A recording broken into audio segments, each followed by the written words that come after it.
Today on this episode of TQA Weekly, I explain why I hate Internet Explorer, and at the end of the show, I have an announcement to do that is related to this topic.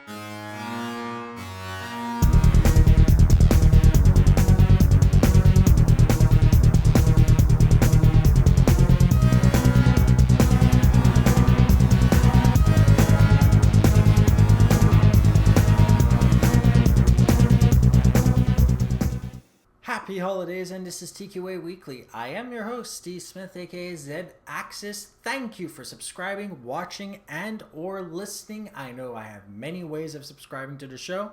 And of course, if you want the show notes for this episode, tqaweekly.com/SE3EP14. Send me your questions, comments, suggestions, and or stories to ask@tqaweekly.com.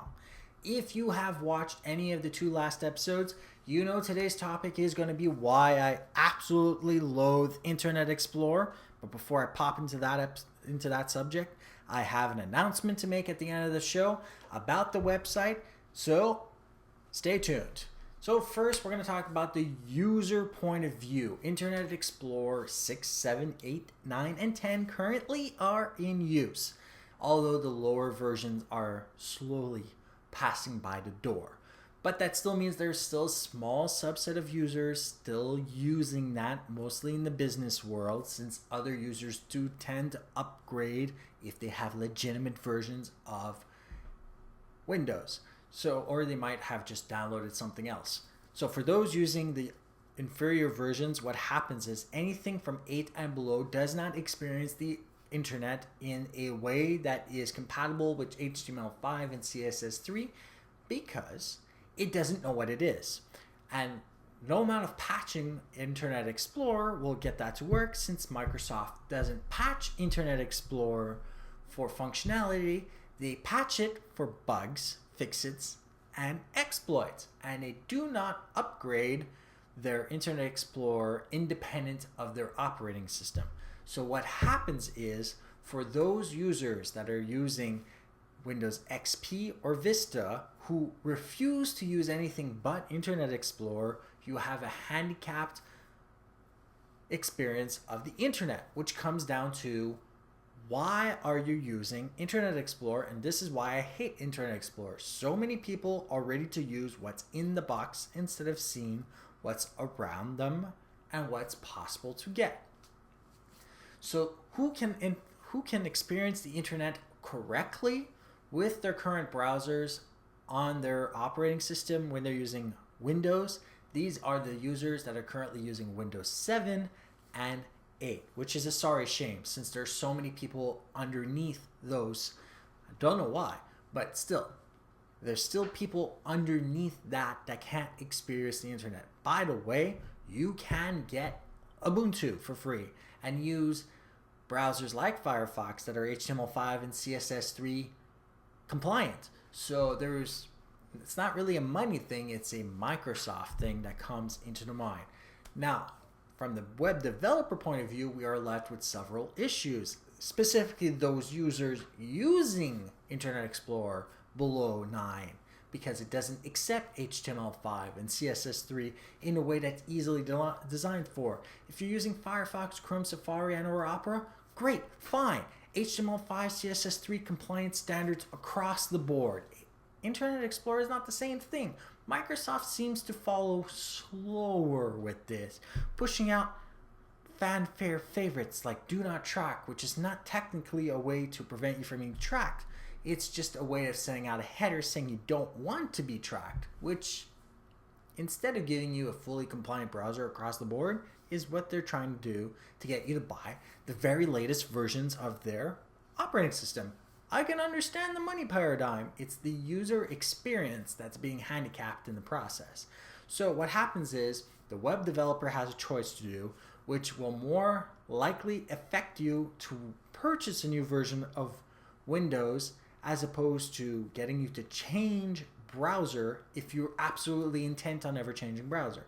So what happens is we can decide, do we want to make websites that can be seen by people using 6, 7, and 8?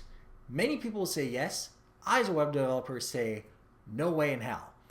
I am not a fan of making a backwards compatible website. my website is backwards compatible, but that is a fluke.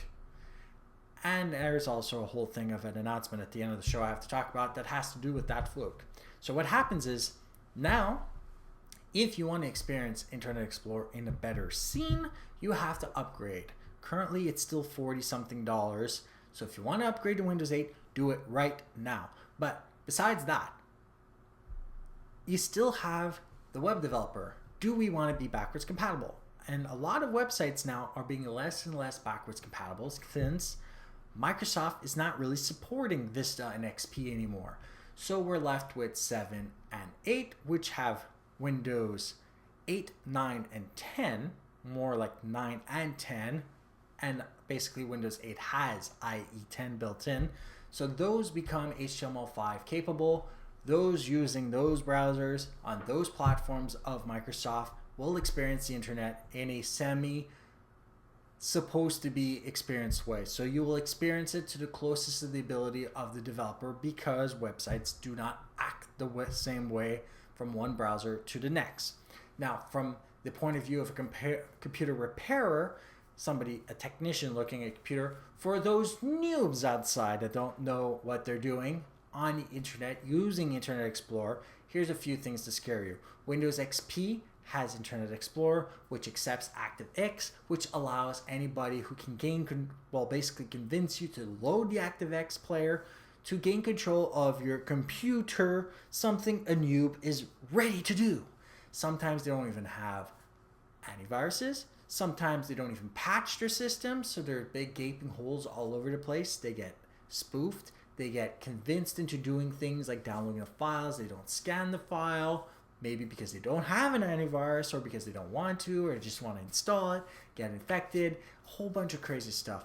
And the most ridiculous thing I've ever seen in my life, and I have now lost count since a really long time ago, is the fact that some of these users want us to repair the computer, but don't want to change browser. You may install every other browser. They'll never use them because Internet Explorer came in the box first.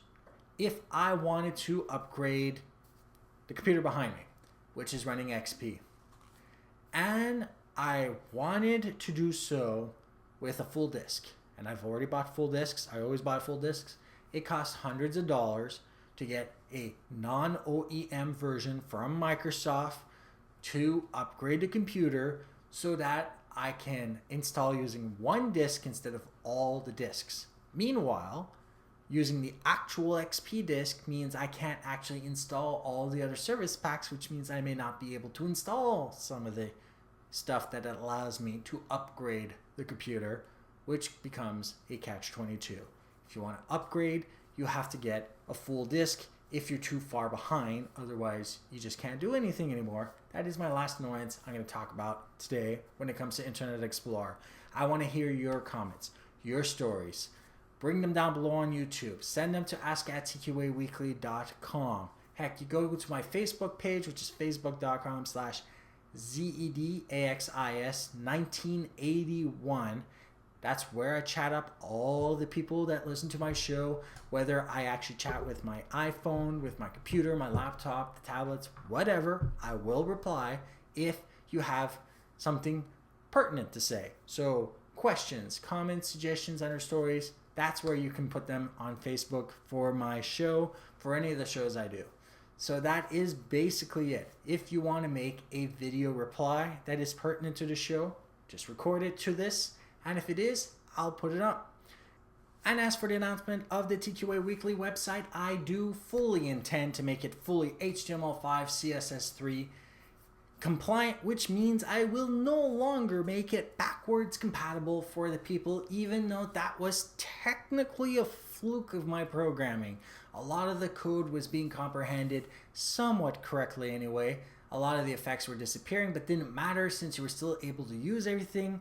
What will happen is, for the menus anyway, you'll have one long list. I'll try to put out a message that says your browser is too old if it's doing that. But besides that, if you're using IE8 or lower, you will not experience the internet website that I call tqaweekly.com or .ca correctly.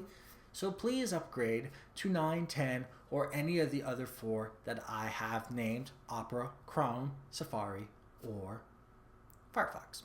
That's basically my notification to you about the website. It will be HTML5 coded. It will be fully integrated into the mobile platform, which means it will have the full website for computer screens, laptops, tablets, and I will attempt to make a smaller version for those using things like the iPhone 5 and all other. Of course, I will try to make it so that if you want to load the full version, you still could, but it will default to the mobile version on smaller screens. So that's basically what's going to happen. And of course, may your holidays bring you much joy and happiness and appreciation for family and friends. And in wake of the recent events, I would like to give you a general condolence for anyone in any country who has lost family and friends in this time that is supposed to be joy and happiness and appreciation. So for those who have lost family, my condolences. I wouldn't want it to happen to you. It happened. I am sorry for your loss. I know what it is, and it's never, ever a good thing to happen around the holidays. So for those of you, my condolences, and for all the others, if you like this episode, please press the like button on YouTube. If you think somebody else can benefit from the show, please share this episode. And of course, if you wish to learn more, click the subscribe button or subscribe via iTunes or any other website you are currently watching me on. For more ways to subscribe to my show, for more ways of getting content like the newsletter and the show notes, and even giving me your questions, comments, suggestions, and or stories, head over to tqaweekly.com. Stay safe and online. Happy holidays. Don't drink and drive. Don't do anything stupid. Have a great day.